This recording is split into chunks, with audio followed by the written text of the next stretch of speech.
दो बड़े अपडेट हैं और पहला अपडेट जो है हम आपको घाटी से रिलेटेड सुनाने वाले हैं, जहां पर गुलमर्ग हाईवे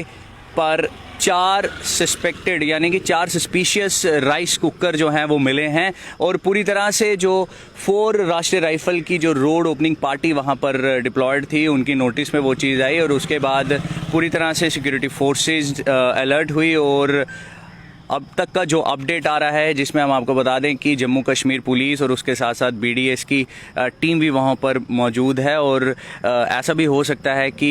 ऐसा अनुमान भी लगाया जा रहा है कि उसके बीच में ID हो सकती है। हालांकि 15 अगस्त अब अपकमिंग है और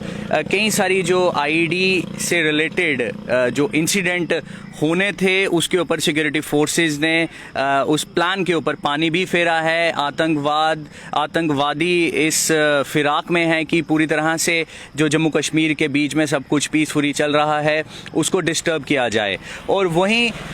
कुछ दिन पहले लंबू मोस्ट वांटेड आतंकी लंबू को भी सिक्योरिटी फोर्सेस ने एलिमिनेट किया है। जैश ए मोहम्मद तंजीम का ये आतंकी था और 14 फरवरी को जो CRPF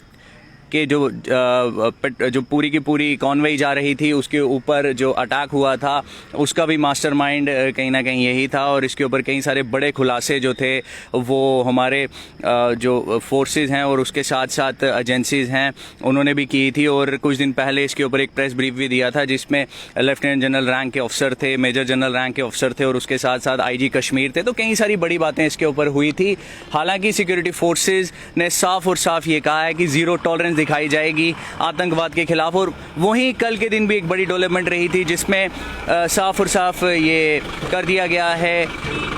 जम्मू कश्मीर पुलिस का जो CID का स्पेशल विंग है उसके द्वारा भी एक सर्कुलर निकाला गया है और जिसमें साफ और साफ क्लियरेंस नहीं दी जाएगी जो लोग एंटी नेशनल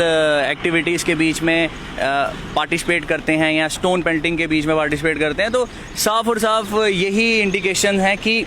अब ज़ीरो टॉलरेंस दिखाई जाएगी एंटी नेशनल एलिमेंट्स को भी और आतंक को जो बढ़ावा दे रहा है, जो आतंक फैला रहा है उनको भी। और वहीं अगर जम्मू रीजन की तरफ आएँ तो ड्रोन्स को लेकर इस समय काफ़ी चर्चा भी चल रही है और ड्रोन्स भी देखे जा रहे हैं। जिस तरह कल भी बड़ी बरामना के जो सराउंडिंग इलाके हैं डिस्ट्रिक्ट सांबा में वहाँ पर ड्रोन्स देखे गए। हालांकि फोर्सेस जो हैं वो पूरी तरह से अलर्ट हैं और पिछले कई दिनों से जो ड्रोन हैं वो देखे जा रहे हैं। रात के अंधेरे के बीच में वो लाइट जो है वो देखी जाती है और ब्लिंक करती हुई लाइट नज़र आती है और पूरी तरह से जो फोर्सेस हैं वो अलर्ट हैं। 15 अगस्त अपकमिंग है और इस समय हाई अलर्ट के ऊपर जम्मू कश्मीर है। हालांकि कई सारे जो प्रयास हैं वो पाकिस्तान द्वारा किए जा रहे हैं, जहां पाकिस्तान एक तरफ सीज़ फायर के एग्रीमेंट को बढ़ावा देता है, जहां एक तरफ वो कहता है कि सीज़ फायर के एग्रीमेंट को हम कंटिन्यू करेंगे और उसी की आड़ में अब ये ड्रोन का जो एक सिलसिला है वो शुरू हो चुका है। पूरी तरह से ये ड्रोन जो हैं ये देखे जा रहे हैं। इंटरनेशनल बॉर्डर के पास कानाचक के पास जम्मू कश्मीर पुलिस को एक हेक्साकॉप्टर भी मिला था जिसमें ID जो थी वो ड्रॉप की गई थी और जिस तरह ADG जम्मू यानी कि मुकेश सिंह ने ये साफ तौर पर कहा कि खाली उस ID को तार ही लगाने की देरी थी और कोई बड़ा हादसा जो था वो होने से फिलहाल टला है। कैमरामैन साहिल शर्मा के साथ मैं Sumil Abrol, the news now Jammu.